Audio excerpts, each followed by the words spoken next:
Llega el momento más esperado del día, nuestro disertante, el que la verdad que mucha gente ha venido y muchos también quisieron venir y la verdad que por el cupo del salón no pudieron llegar. Él es licenciado en Ciencias Políticas por la Universidad Católica de Córdoba, magíster en Filosofía por la Universidad de Navarra, doctorado en Filosofía en la Universidad de Navarra, cofundador de Tecnopolitea Educación en Libertad, autor de diversos libros. Recibió la Medalla de Honor del Congreso de la República del Perú en el año 2022 y fue reconocido por el Congreso de Costa Rica en agosto de ese mismo año. Ha realizado conferencias en más de 15 países, entre los que se destacan España, Estados Unidos y México. Hoy nos hablará sobre la manipulación de los derechos humanos desde los organismos internacionales. Recibimos con un fuerte aplauso en el día de hoy y los escuchamos atentamente a Agustín Laje.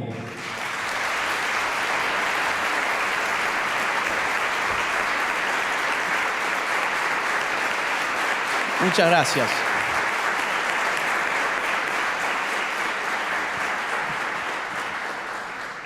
Muy buenas noches a todos, o muy buenas tardes, ya no sé bien en qué hora estamos, solo sé que tuve que venir caminando media hora a pie. Me sentí un poco en una especie de escena del Señor de los Anillos, pero bueno, acá estoy vivo. Gracias al Global Center, no solamente por haberme invitado a dar esta exposición, sino por todo lo que hacen, que me consta que es más que necesario. Gracias a ustedes que han llegado, que han venido. Yo sinceramente pensé que no iba a venir nadie. Pensé, bueno, a ver cómo sacamos esto adelante. Fue una gran sorpresa llegar y ver que, en efecto, el auditorio estaba lleno. Es la primera vez que diserto en el Congreso de mi propia patria. Recién adelantaban dos. Yo estuve disertando en el Congreso de Perú, de Ecuador, de Costa Rica, de Paraguay, de Uruguay, de México, de Chile, de Colombia, bueno, muchísimos. Y otros más que se me pierden, pero acá nunca había estado. De hecho, el día que entré a conocer el Congreso fue el día que asumió Javier Milei, así que soy, digamos, un nuevo en este ámbito. Hoy tengo que hacer algo que nunca hice antes y que nunca me han visto hacer antes, aquellos que me siguen, que es usar anteojos. Pásamelos, por favor, porque mi vista está cada vez peor. Gracias. Vamos a ver. Entonces tengo ahí alguna presentación para ustedes. ¿Qué voy a tratar de hacer? Miren, yo me dedico a la ciencia política y dentro del gran campo de la ciencia política, puntualmente a la filosofía política. Con lo cual yo voy a tratar de desarrollar conceptualmente qué es el globalismo. Es un término que cada vez está más en boga, todavía no tiene la misma resonancia ni la misma popularidad que un concepto mucho más próximo a nuestro lenguaje político-económico, que es el de globalización, al punto que mucha gente tiende a pensar que son sinónimos. Mucha gente cree que globalismo y globalización son sinónimos. No. Yo voy a tratar de mostrarles hoy que mientras globalización es un término que refiere a la aceleración y a la ampliación global de los intercambios económicos posibilitados por las tecnologías de la información y las tecnologías del transporte, muy caro a la década del 90, a partir de los 90 sobre todo el término estuvo en auge y nos acompaña todavía hoy hasta el año 2024. Sin embargo, el término globalismo no refiere a eso. El término globalismo es un concepto político que refiere a la modalidad del gobierno sobre los hombres. Los conceptos políticos son conceptos que refieren al gobierno sobre los hombres, muy distintos de los conceptos económicos. El globalismo hay que interpretarlo en términos de lo que está pasando hoy con el Estado-Nación. A mí me gustó mucho el título de esta actividad, que incluía la palabra soberanía. Yo no lo pedí, pero cuando lo vi dije, bueno, estamos en lo mismo, porque yo entiendo que la clave interpretativa que acompaña el desarrollo del Estado moderno y hoy acompaña su declive es precisamente el concepto soberanía. Hay una escuela de estudios históricos conceptuales alemana, encabezada por Koselleck, que comprende que el concepto no es solamente un indicador, no sirve solo para indicar una realidad, sino que también es un factor de la realidad. El concepto político da forma a los hechos políticos. El concepto soberanía empieza a tener un auge hacia el siglo XVI y no es una casualidad que hacia el siglo XVI empiece a emerger lo que hoy llamamos Estado moderno.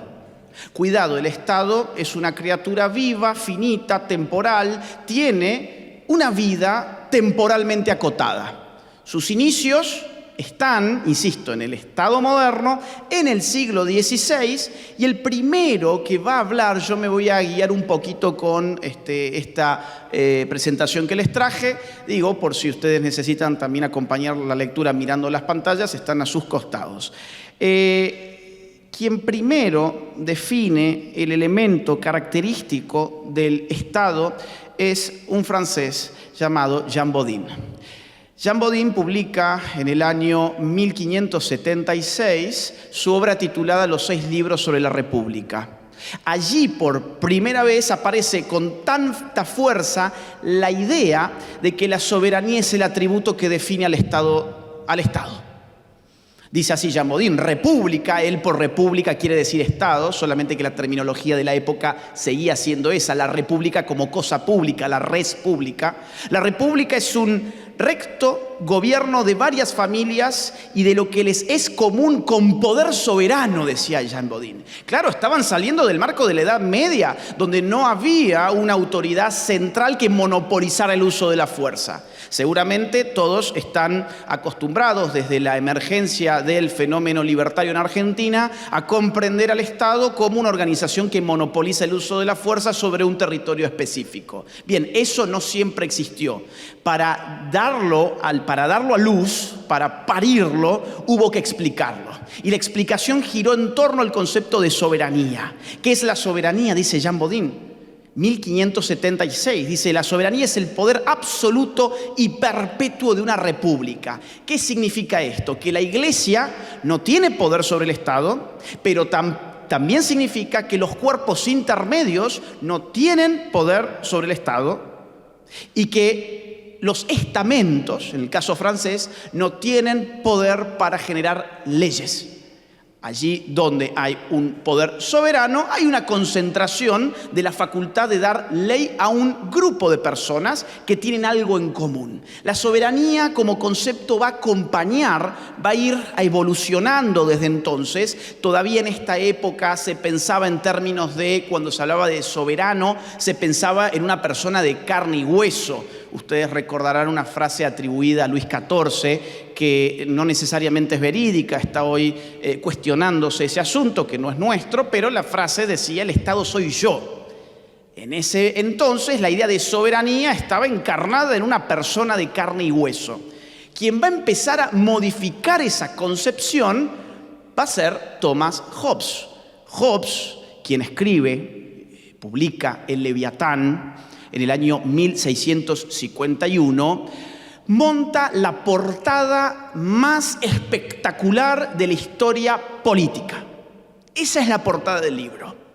Es la portada más discutida, más mencionada, más reflexionada que pueda haber en cualquier libro de política que se haya escrito jamás.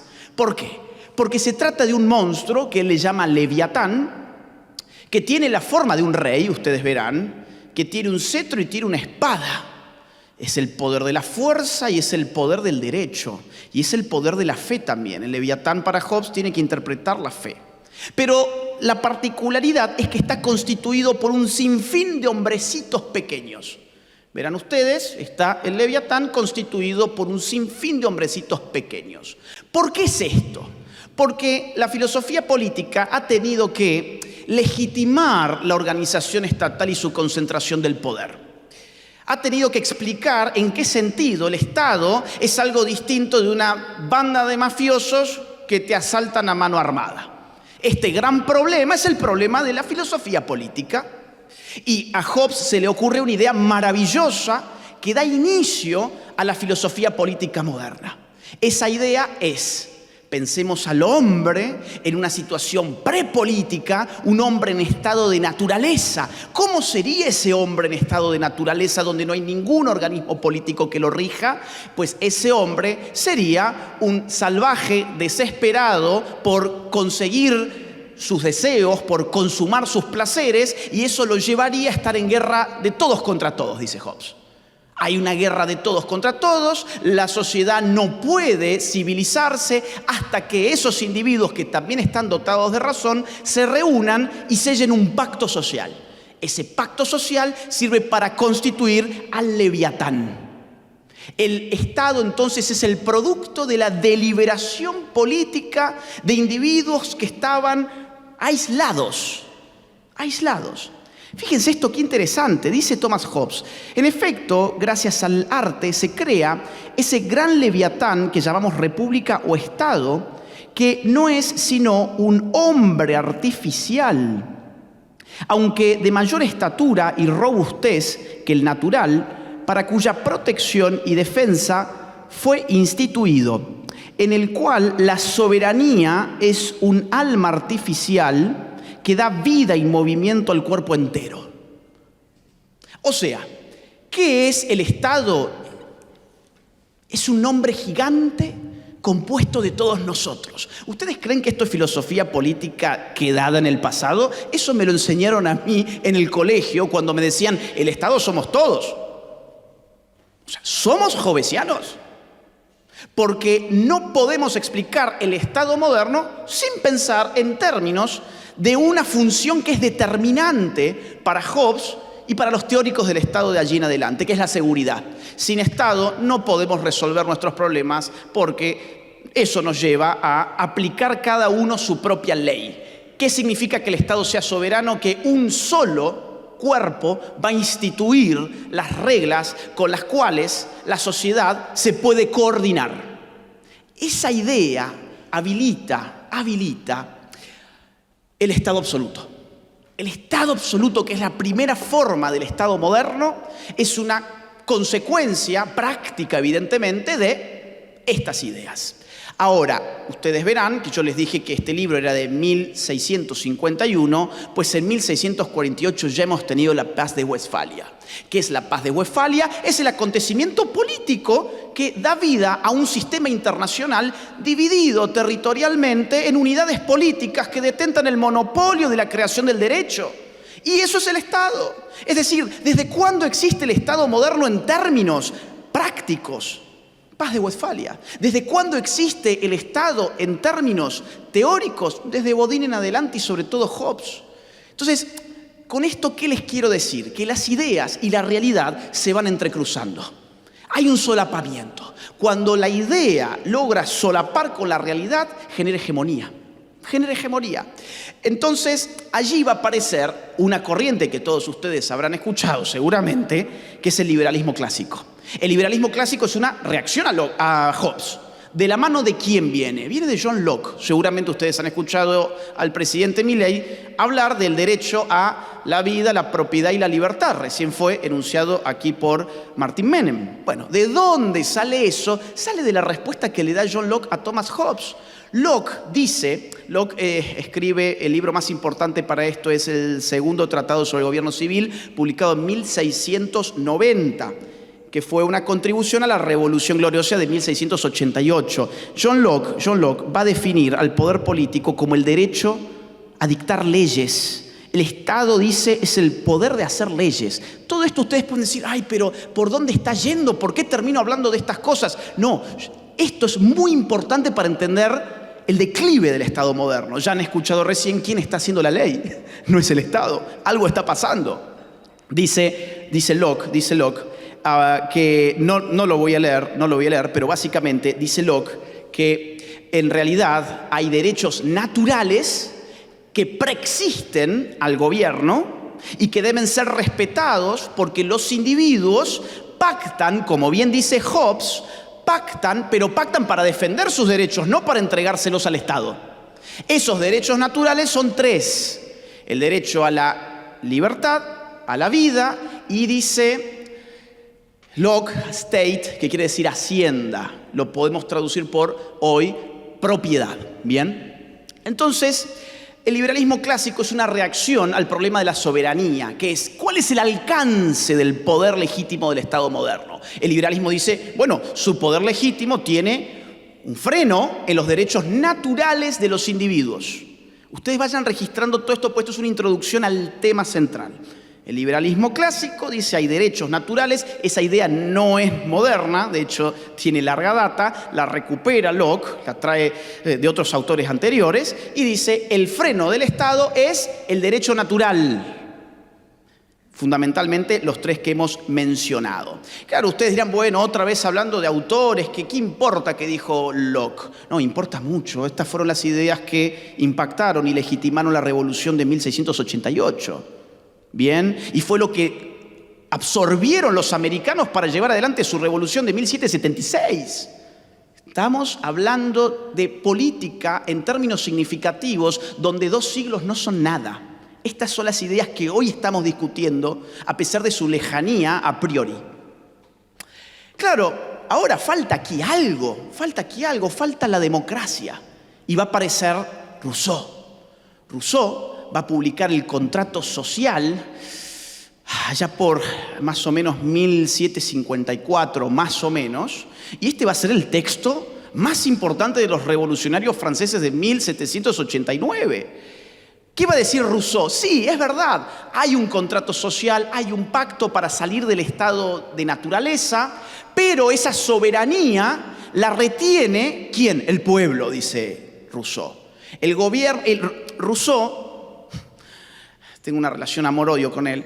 Rousseau era, digamos, una persona que en el fondo pensaba que así podía rescatar la libertad. Él tenía la esperanza de que si depositaba la soberanía en el pueblo, pues el pueblo no querría oprimirse a sí mismo y concebía al pueblo como una entidad monolítica. Entonces él dice, bien, en ese contrato social es cierto, se crea un gobierno, pero el pueblo sigue siendo el soberano. Allí aparece nuestra democracia moderna, solo que después se representa al político conforme a los instrumentos republicanos.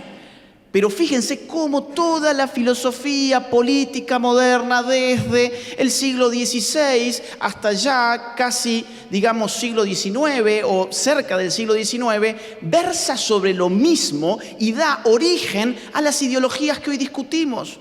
El problema del totalitarismo hobbesiano o del autoritarismo hobbesiano, el problema del liberalismo, el problema de la democracia, somos deudores de todo esto. Entonces, ¿qué estamos viviendo hoy? Hoy estamos viviendo el declive de ese sistema. Hoy estamos viviendo el agotamiento inducido de las capacidades soberanas de los Estados-nación. La soberanía no es que esté dejando de existir, el poder de mandar siempre existe. Lo que está ocurriendo es que ese poder soberano está siendo destilado, está siendo transferido, está siendo succionado por organizaciones que no tienen base territorial, que no tienen demos, o sea, no tienen pueblo, son apátridas, organizaciones que todavía no han configurado un sistema coactivo, pero están en vías de. Y esas organizaciones se fundamentan ya no en la legitimidad democrática que debemos a la evolución del concepto de soberanía hasta decir, oigan, la soberanía es del pueblo, sino que responde a una nueva legitimidad tecnocrática y filantrópica. ¿Por qué esta gente tiene derecho a mandarnos? En primer lugar, porque saben lo que la humanidad necesita, tecnocracia, y en segundo lugar, porque son filántropos, aman a la humanidad, entonces tenemos que ceder nuestra soberanía hacia aquellos que van a saber cuidarnos mejor de lo que nuestros pueblos pueden hacer conforme a sus sistemas democráticos más o menos perfectos según sea el caso. El modelo del globalismo, curiosamente, miren, esto es muy interesante, también lo encontramos en la filosofía política moderna de fines del siglo XVIII, en Kant.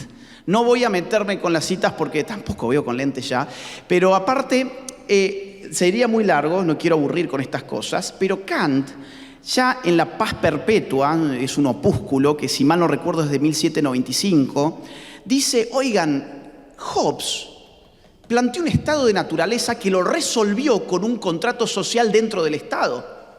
Ahora los estados entre sí están en estado de naturaleza entre ellos. ¡Wow! ¿Qué necesitamos hacer para que la guerra de todos contra todos, que ya no es entre los individuos tipo guerra civil, sino que es todos contra todos a nivel estados, cese? ¿Qué hacemos? Y Kant dice, pues creemos una república mundial, creemos un gobierno mundial. Los estados tienen que ceder su soberanía para darle vida a un nuevo tipo de derecho cosmopolita, le llama, y esto garantizará la paz perpetua que los tratados interestatales no sirven para garantizar. Acá está la base del globalismo, la idea de que existe una problemática internacional que requiere de la configuración de un poder internacional para ser solucionado. Esa problemática ustedes pónganle el nombre que quieran, para Kant era la guerra, pero hoy podemos decir también, ¿por qué no una pandemia? Hoy podemos decir, ¿por qué no los derechos humanos? Hoy podemos decir, ¿por qué no el cambio climático? Hay un sinfín de posibilidades abiertas para tratar de legitimar la conformación de organismos internacionales que demanden para sí soberanía sobre las naciones. Les voy a poner, ahora sí, algún ejemplo de hoy. Esto, a mi juicio, se empieza a ver en la misma conformación de Naciones Unidas después de la Segunda Guerra Mundial. Yo no soy muy amigo de ninguna de las etapas de Naciones Unidas. Creo que desde su conformación ya hay un problema y es una aspiración a la gobernanza. Miren ustedes, por ejemplo, esta es la Carta Constituyente de Naciones Unidas, define los propósitos. En primer lugar, dice en su artículo 1, mantener la paz y la seguridad internacionales. Salíamos de una Segunda Guerra Mundial, muy bien. Pero ya en el inciso 3 del artículo 1 encontramos lo siguiente, escuchen. Solucionar problemas internacionales de carácter económico, social, cultural o humanitario y en el desarrollo y el estímulo del respeto a los derechos humanos. A mí esa parte ya no me gusta nada. Que me digan que necesitamos organismos internacionales para solucionar problemas que son propios de las naciones a nivel económico, social, cultural, humanitario y que además van a crear derecho, claro que revestido bajo el término muy simpático de derechos humanos, pero al final de cuentas no sé qué cae dentro de eso, ya lo vamos a ver.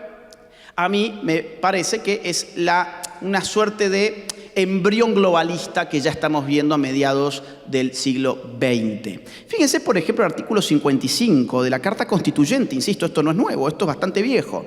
Dice, con el propósito de crear las condiciones de estabilidad y bienestar necesarias para las relaciones pacíficas y amistosas entre las naciones, basadas en el respeto al principio de la igualdad de derechos y a la libre determinación de los pueblos, la organización promoverá, 1, niveles de vida más elevados, trabajo permanente para todos, condiciones de progreso y desarrollo económico y social. 2, la solución de problemas internacionales de carácter económico, social y sanitario y de otros problemas conexos. Y 3, la cooperación internacional en el orden cultural y educativo y el respeto universal de los derechos humanos. Esto trae consigo la necesidad de una serie de órganos especializados, fondos, comités y distintas estructuras que funcionan a la postre como un gran gobierno. ¿Qué es UNESCO sino un ministerio de educación? ¿Qué es UNICEF sino un ministerio de niñez? ¿Qué es la OMS sino un ministerio de salud? ¿Qué es el Banco Mundial? Y así podemos seguir. Es decir, el propósito fundante de Naciones Unidas no es solamente mantener la paz y la seguridad, es gobernanza global en todos los ámbitos. Además, se dota de un Consejo Económico y Social que podrá hacer arreglos adecuados para celebrar consultas con organizaciones no gubernamentales que se ocupen de asuntos de la competencia del Consejo. Esto es tremendo. Esto es un punto de quiebre en el derecho internacional. Antes el derecho internacional tenía como protagonistas, como agentes, como sujetos del derecho a los estados. A partir de este artículo, se genera un punto de quiebre. Ahora aparecen las ONGs. Las ONGs van a tener un rol dentro de organismos internacionales y son, en definitiva, los que van a ir haciendo su militancia y su lobby para ir generando determinadas documentaciones, resoluciones, informes, comunicados, etc. Bueno, dentro de dentro de lo que es la Declaración Universal de los Derechos Humanos hay un montón de cosas impresionantes para mí, la verdad. O sea, si bien esto es viejo, pero, por ejemplo, dice que todo el mundo tiene derecho al descanso, al disfrute del tiempo libre, a una limitación razonable de la duración del trabajo y a vacaciones periódicas pagadas. Es decir, a ver, yo trabajo 16 horas por día y no creo que nadie esté violando mis derechos humanos. Vamos a decir, tampoco tengo nadie que me pague las vacaciones, por cierto, pero vamos a decir así, es decir, ¿es un derecho humano que te paguen unas vacaciones? ¿O es un derecho que hoy la podrían llamar derecho social o derecho económico? Aquí el gran problema de estos instrumentos es que quieren ser una imitación burda del derecho natural. Pretenden que hay una universalidad de los derechos humanos, pero no pueden ponerse de acuerdo de quién es el ser humano. El gran problema de esta declaración fue que nadie se ponía de acuerdo en qué consiste la naturaleza humana de la cual vamos a derivar derechos. Por lo tanto, a la postre, el gran problema de los derechos humanos actuales es que no tienen nada que ver con el derecho natural, que por definición está limitado. ¿Limitado a qué? A la limitación de la naturaleza humana. No, ahora los derechos humanos tienen otro fundamento, que es lo que ellos llaman derechos progresivos, que es la ideología política que supone que se requiere una ampliación de derechos que se va, digamos así, acorazando bajo la terminología de los derechos humanos. Hoy cualquier cosa es un derecho humano. Recién decía Neidi que la educación sexual integral ya está expresada en términos de derecho humano porque es la manera que ellos tienen para pasar por encima de las legislaciones nacionales. Cada vez que ellos dicen que algo es un derecho humano, lo que están diciendo es: no tenemos que legislar eso en ninguna nación, ya lo hemos decidido nosotros. Ustedes solamente tienen que adecuar legislativamente o a través de fallos esta interpretación que hace este equipo de expertos, comités, comisiones, etc. Esto es gravísimo. ¿Por qué? Porque el Estado entonces se convierte en exactamente lo que los argentinos han votado para que no sea. 56% de la gente votó la idea de que aquí había que defender 3 derechos: libertad, propiedad, vida. Ahora, hoy estar, por ejemplo, lo que yo acabo de decir, que no existe un derecho humano a vacaciones pagadas, o podría poner muchos otros ejemplos, hoy eso sería, digamos, violatorio de los derechos humanos. Es decir, hoy ser libertario es estar por fuera del 95% de las definiciones de derechos humanos que esta gente da. Y cuando vos decís, ¿y quién lo legisló aquí? Bueno, no, en verdad es una cocina que está fuera de las dimensiones territoriales de nuestra patria, pero por algún motivo estamos absorbiendo eso constantemente. Les voy a dar el ejemplo de la OEA, la Organización de los Estados Americanos, bien, donde, fíjense, para mí es un calco de las Naciones Unidas en general. De hecho, ellos así lo asumen. El artículo 1 ya dice, dentro de las Naciones Unidas, la Organización de los Estados Americanos constituye un organismo regional. O sea, lo que diga Naciones Unidas, pues la OEA lo tiene que asumir también. Por eso, insisto, Neidi decía hace un rato nada más, miren, la OEA, a su vez, está diciendo que expertos de la ONU dicen que tal cosa es un derecho humano. Miren ustedes, por ejemplo, el artículo 30. Dice: los Estados miembros, inspirados en los principios de solidaridad y cooperación interamericanas, se comprometen a unar esfuerzos para lograr que impere la justicia social internacional en sus relaciones y para que sus pueblos alcancen un desarrollo integral, condiciones, bla, bla, bla. El desarrollo integral abarca los campos económico, social, educacional, cultural, científico, tecnológico. O sea, lo que están haciendo es duplicar burocracia.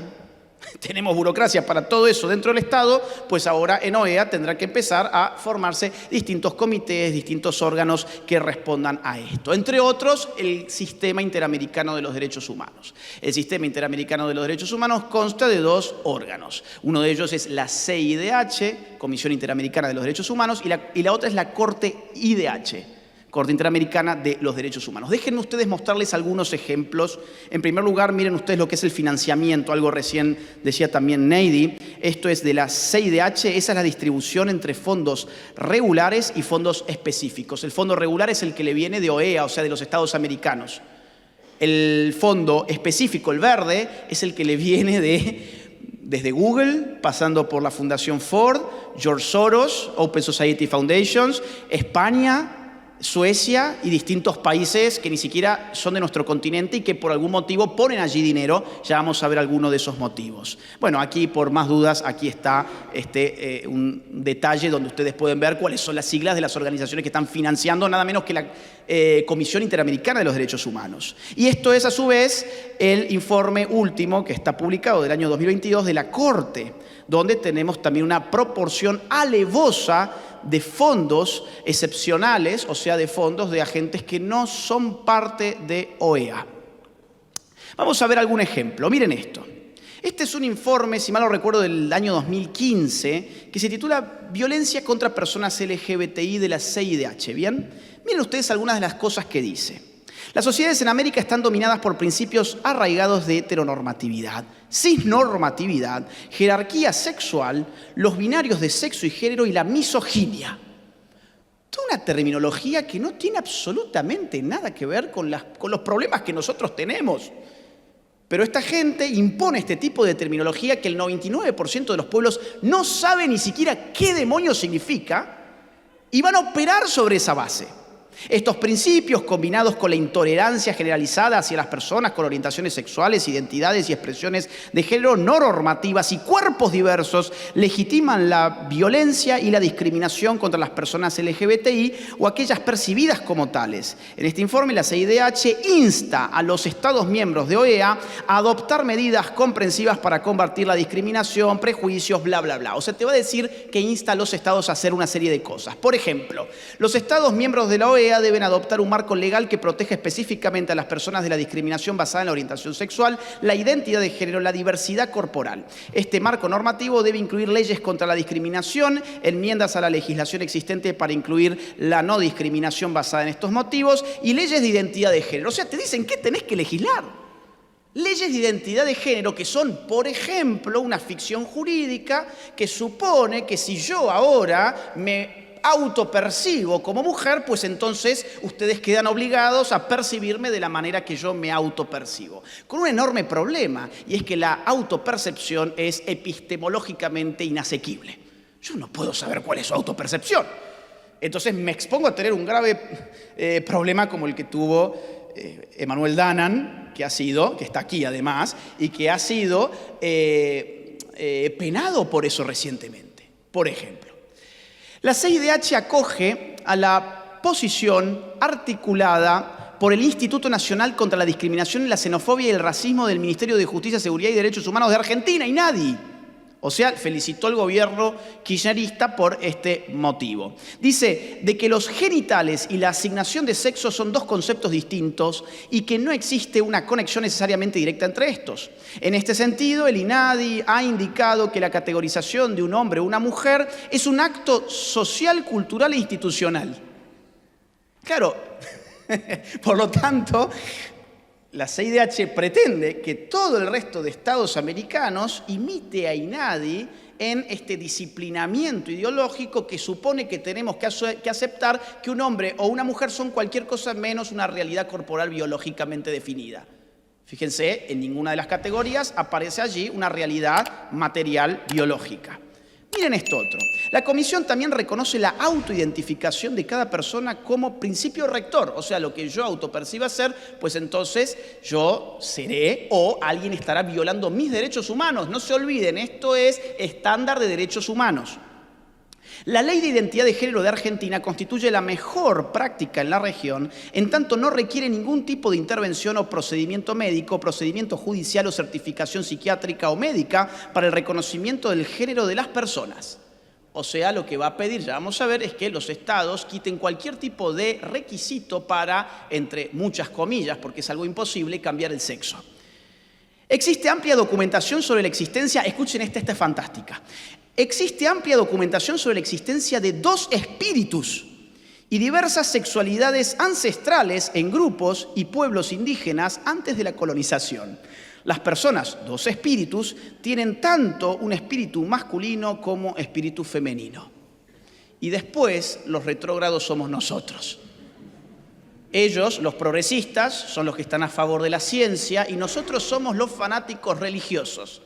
Pero tenemos que adecuarnos a esta cosmología supuestamente ancestral. Yo quisiera saber qué te dice hoy un pueblo indígena si le vas a querer meter toda esta basura, de que habría gente, dos espíritus, donde según el espíritu que se manifieste, sos una especie de cacique no binario.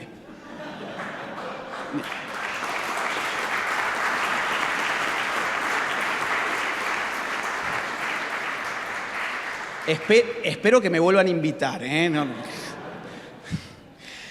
A ver, es que acá hay dos opciones, o lloramos o nos reímos, ustedes elijan.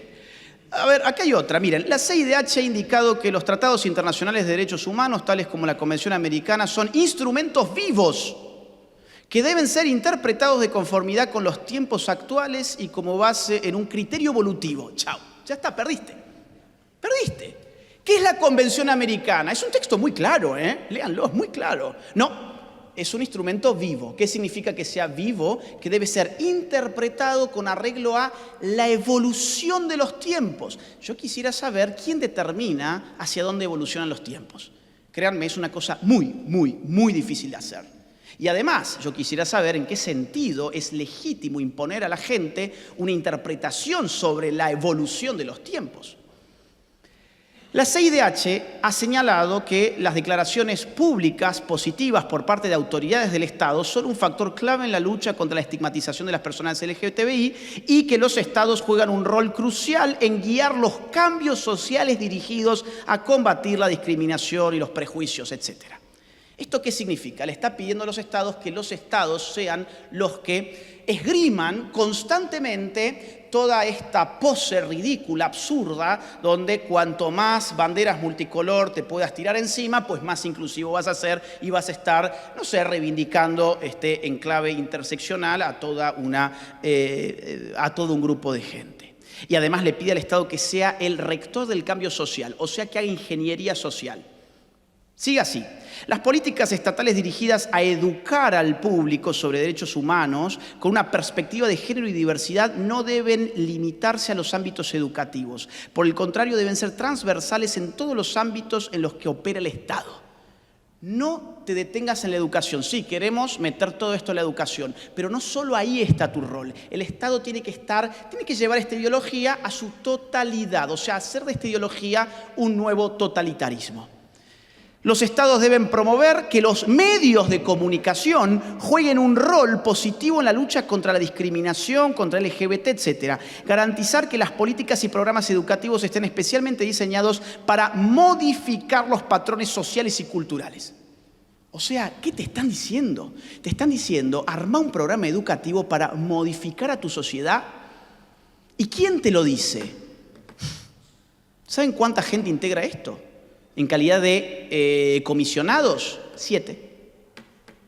7 personas le dicen a... ¿Cuánta gente hay en América? Como 1.000 millones, me parece. Le dicen lo que tienen que hacer. A ver, esto es todo menos democracia. Claro, cuando uno ve quién auspició económicamente este informe que sirve como estándar de derechos humanos, va a encontrarse Arcus, que es una fundación muy bien financiada por Soros, Rockefeller, Ford, etc. Y va a encontrarse a la ONU, entre otras que allí están mencionadas. Creo que también está la Fundación Ford. No me da la vista para llegar hasta ahí. Miren este otro. ¿Cuánto tiempo tengo? Avísame, por favor. 5. Miren este otro, este es del 2019, reconocimiento de derechos de personas LGTBI. La CIDH dice no puede dejar de expresar su preocupación con el avance de sectores antiderechos LGTBI en la región, inclusive en el seno de los poderes del Estado. ¿A qué se refiere? A nosotros. Entonces, a lo que llama es a que no lo voy a leer entero porque tengo 5 minutos nomás, a que los Estados se comprometan en combatir a lo que ellos llaman sectores antiderechos. ¿Se dan cuenta otra vez? Es decir, una comisión de gente que no conocemos, que no hemos elegido, nadie la ha votado, le viene a decir a los estados de nuestra región que tienen que perseguir a disidentes políticos. Los estados tienen la obligación de diseñar e implementar proyectos que busquen cambios culturales, dice la segunda parte, con la finalidad de garantizar, obviamente ahí viene la inclusión, la diversidad y toda la parafernalia orwelliana típica. Claro, o sea, el Estado tiene la obligación de cambiar la cultura. ¿Con qué patrones? ¿Con los patrones del pueblo argentino? No, con los patrones de la gente que trabaja ahí, que no tengo idea quiénes son. Son apátridas, además. Asimismo, los estados deben emprender esfuerzos para que las empresas privadas promuevan una cultura de respeto a los derechos LGTBI en relación con sus funcionarios y sus clientes. O sea, el Estado tiene que extender sus tentáculos, ya no económicos, para expoliar la productividad del privado, como habitualmente lo hace, sino que además tiene que marcarle cuál es el camino cultural. Asimismo, es importante la creación de instancias gubernamentales específicas para tratar sobre los derechos de dicha población y trabajar en las políticas públicas. Léase Ministerio de Género. Voy a tener que pasar. Claro, miren, ¿a quién agradecen aquí? ¿A quién agradecen acá?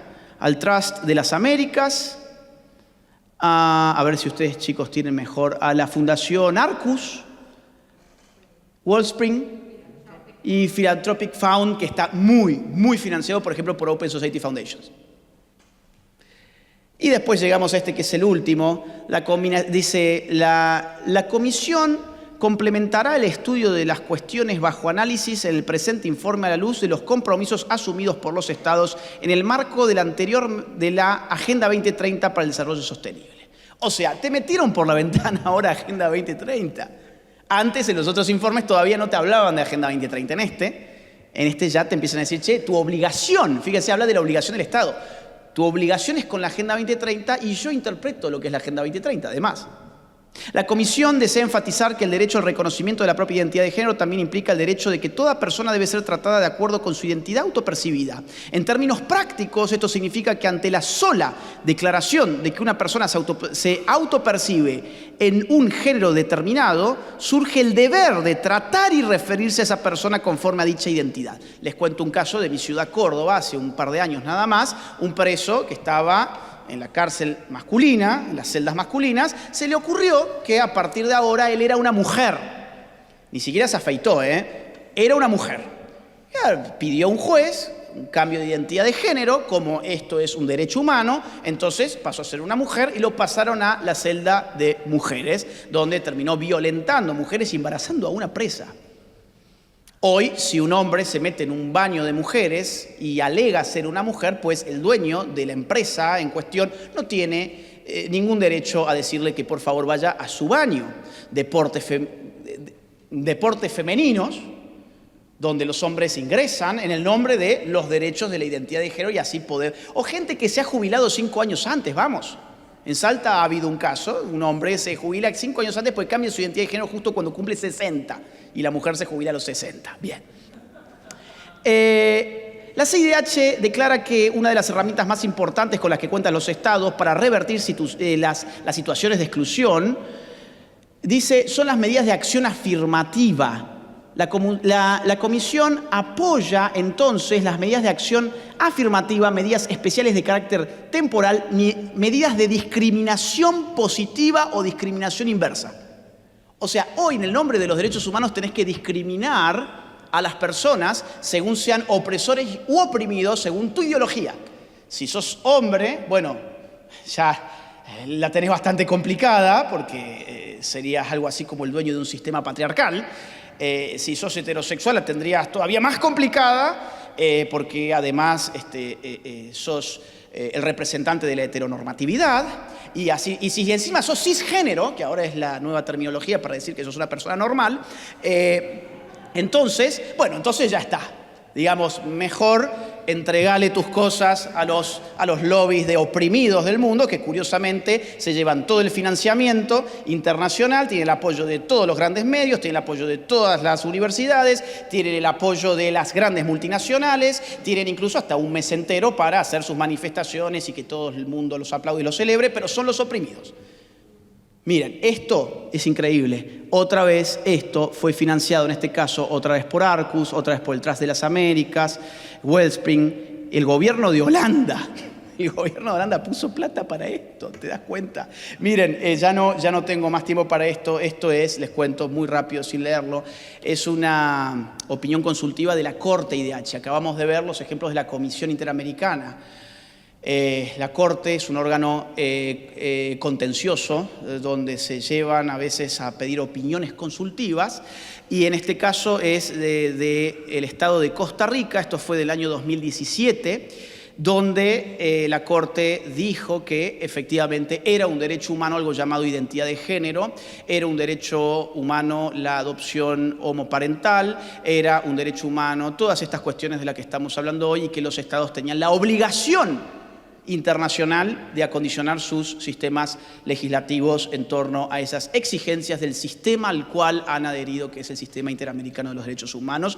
Nada de esto figura en la Convención de los Derechos Humanos en América, nada de estas categorías figura en los tratados en los que Argentina se comprometió, pero estas interpretaciones, dado que vienen de la mano de una concepción evolutiva del derecho internacional, hoy está merced a la interpretación de cualquiera que tenga poder de lobby para estar allí ocupando lugares en estos órganos de poder. Simplemente última filmina, para que ustedes vean qué interesante. Estas son las finanzas de ese año de la Corte IDH, año 2017, donde gran parte del dinero que le entró no son de fondos de la OEA, sino que son ingresos extraordinarios, como por ejemplo aportes provenientes de proyectos de cooperación internacional, más de $750.000, que viene de la Agencia España de Cooperación Internacional para el Desarrollo, en donde el texto es muy largo, pero le pide celeridad a la hora de resolver opiniones consultivas en favor del LGBT. O sea, esto es impresionante. No solamente les dan dinero, sino que le dan el dinero y le dicen para qué lo tienen que usar y cómo lo tienen que interpretar.